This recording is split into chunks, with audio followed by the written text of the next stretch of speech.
Mike Pompeo, former Secretary of State, former CIA director, and a Fox News contributor. Mr. Secretary, the NATO Secretary General Mark Rutte warns not to be naive following this Hezbollah deal. Listen to what he said.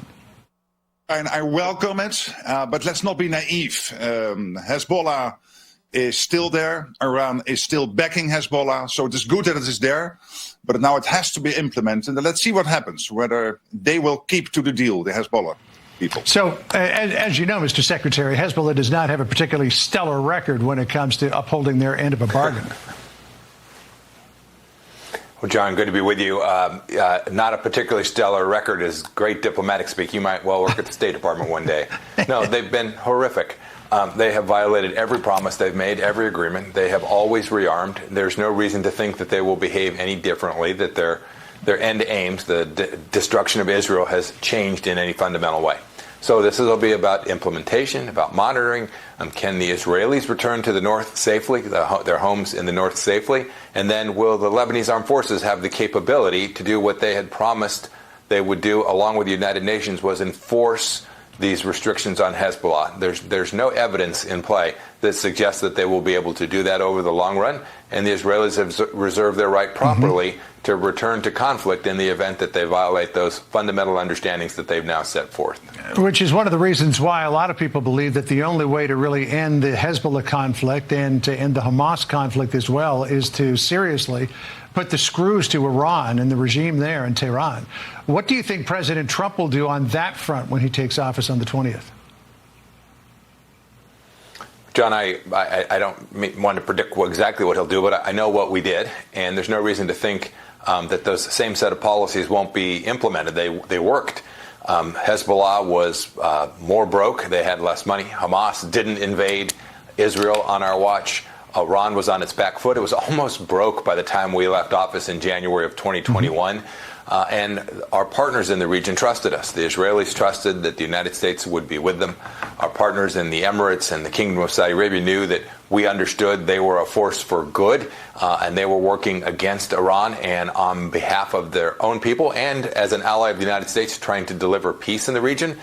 It's what became the Abraham Accords. I think that model will be the one that President Trump and his team ought to pursue, and I'm confident that the team that he's building will do that with great excellence. One of the three principles for the ceasefire deal with Hezbollah that the Israeli Prime Minister Netanyahu laid out was to separate Hezbollah from Hamas and really isolate what's left of the Hamas leadership in Gaza. Already Hamas is saying, well, maybe we should get back to the table here and talk about a ceasefire. I would assume that any ceasefire with Hamas is going to be very favorable to Israel. I'm going to guess that the Israelis wouldn't sign it if it wasn't. Frankly, John, foremost amongst that is to get back those hostages. We shouldn't forget, as we approach Thanksgiving here in the United States, that there are still Americans held hostage in Gaza, being held by the Iranians through their proxy Hamas. I hope that they'll get to a peace agreement, but it has to be one that is more than just a ceasefire. It has to actually deliver a structure which can provide certainty for the nation of Israel and for the United States that this conflict won't rise again. And you know, the fact that we're talking about this after the election, when President Trump is about to take office, it shouldn't surprise anyone.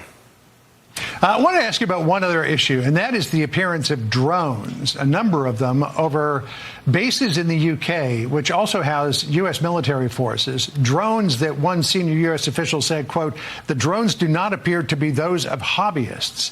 This follows drones appearing over Langley Air Force Base in Eastern Virginia, the Norfolk Naval Station in Virginia as well. Any idea who or what is behind this? I've seen this reporting.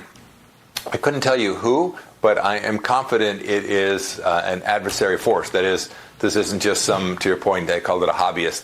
This isn't someone just checking things out and playing around to see if they can make their little remotely piloted aircraft do its function. I am sure that there are nefarious actors behind this. I couldn't tell you which ones. We need to get to the bottom of it. Not only do the Brits need to do that in the United Kingdom, but we've had this. Don't forget, we had a Chinese spy balloon that flew over the country for a while, just a couple years back. It seems like a long time ago. But these are serious incidents. These are putting at risk our soldiers, our sailors, our airmen and Marines, and we need to get to the bottom of it. It's very unlikely that some random person would just be flying these things around significant and serious British and U.S. security facilities, and that there have been no repercussions only increases my view that it is likely a bad actor. Quickly, before we leave, Mr. Secretary, I wanted to get your quick reaction to Keith Kellogg being named as a special envoy for Ukraine and Russia. He is going to likely be tasked with what some Ukrainian generals are already referring to as World War III and putting an end to it. Tough task, but a man quintessentially suited to work on this. I had the chance to work alongside Keith when he was working at the White House and with the vice president as the then vice president's national security advisor. Gotten to know Keith well. I am confident that he is thinking about this problem in exactly the right way. He understands President Trump's mission, which is to create the conditions for successful peace in the region.